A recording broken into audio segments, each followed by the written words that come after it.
Hello hello guys. आज हम direct and indirect English grammar के बारे में पढ़ेंगे। Direct and indirect, direct speech and indirect speech.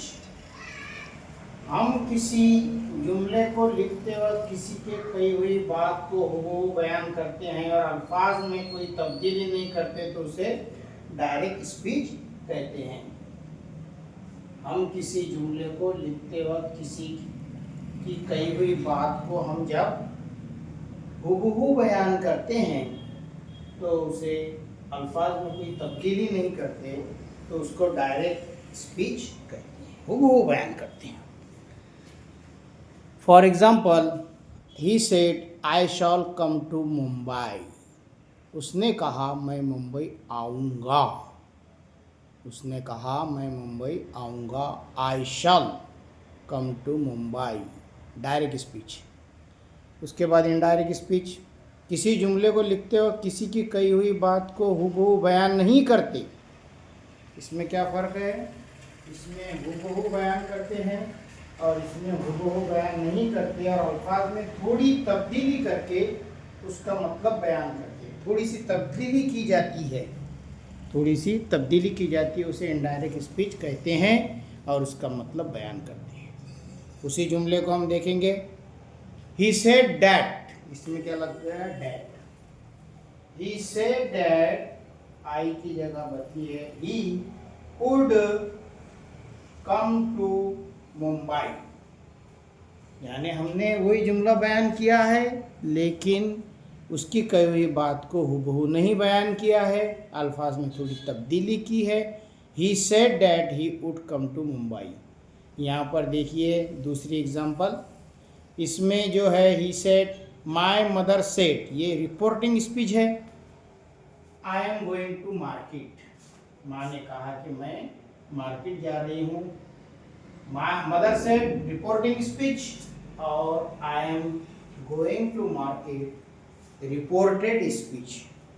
Reporting speech जो कह रहा है और इन्वर्टेड कामों में रिपोर्टेड स्पीच लिखी जाती है।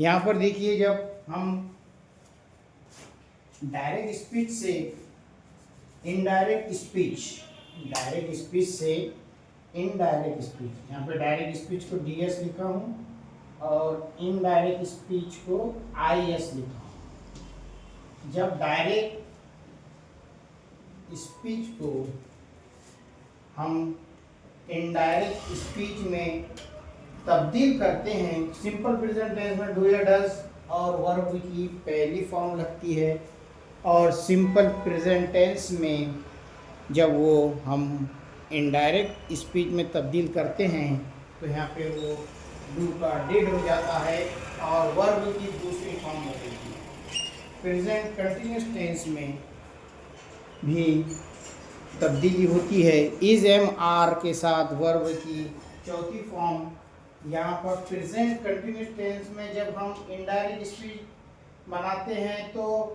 इज एम आर में से यहाँ पे जो तब्दीली होती है, चेंजेस होते हैं वाज वगैरह के साथ, वर्ब की चौथी फॉर्म लगती है। प्रेजेंट परफेक्ट टेंस के साथ जब हम डायरेक्ट स्पीच को इन डायरेक्ट स्पीच में कन्वर्ट करते हैं, हैज़ हैव के साथ वर्ब की तीसरी शक्ल अगर हो तो प्रेजेंट परफेक्ट टेंस में वो चेंज होकर हैड वर्ब की तीसरी शक्ल रहती है। सिंपल फ्यूचर टेंस में विल या शॉल, आई के साथ क्या लगता है? शॉल लगता है और वर्ब की पहली फॉर्म होती है, और जब हम उसको इनडायरेक्ट स्पीच में तब्दील करते हैं तो वुड और वर्ब की पहली फॉर्म। फ्यूचर कंटिन्यूस टेंस में विल भी वर्ब की चौथी फॉर्म। यहाँ पर देखिए वर्ब की चौथी फॉर्म, जब हम इनडायरेक्ट स्पीच में इसको चेंज करते हैं तो वुड भी और वर्ब की चौथी फॉर्म बरकरार रहती है। फ्यूचर परफेक्ट टेंस में विल हैव के साथ वर्ब होता है, लेकिन जब फ्यूचर परफेक्ट टेंस में जब हम डायरेक्ट स्पीच से इनडायरेक्ट स्पीच में तब्दीली करते हैं तो वुड हैव के साथ वर्ब की तीसरी फॉर्म लग जाती है। इसके बाद हम ग्रामर, इंग्लिश ग्रामर में वर्ब वर्ब इसके पहले हम पढ़ चुके हैं। पार्ट ऑफ स्पीच में noun, pronoun, adjective, verb, adverb, preposition, conjunction और इंटरजेक्शन। वर्ब की हम इसके बाद में 4 जो फॉर्म होती है V1, V2, V3, V4 उसके बारे में पढ़ेंगे। इंग्लिश ग्रामर पढ़ेंगे। हम आज ये TET इंग्लिश पेपर 2 की तैयारी कर रहे हैं, जिसमें डायरेक्ट और इनडायरेक्ट के क्वेश्चन पूछे जाते हैं।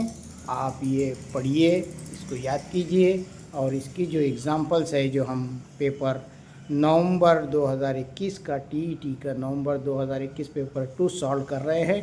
इसके बाद हम जो है तो उर्दू सेक्शन के क्वेश्चन और आंसर बताएंगे। Thank you watching for video.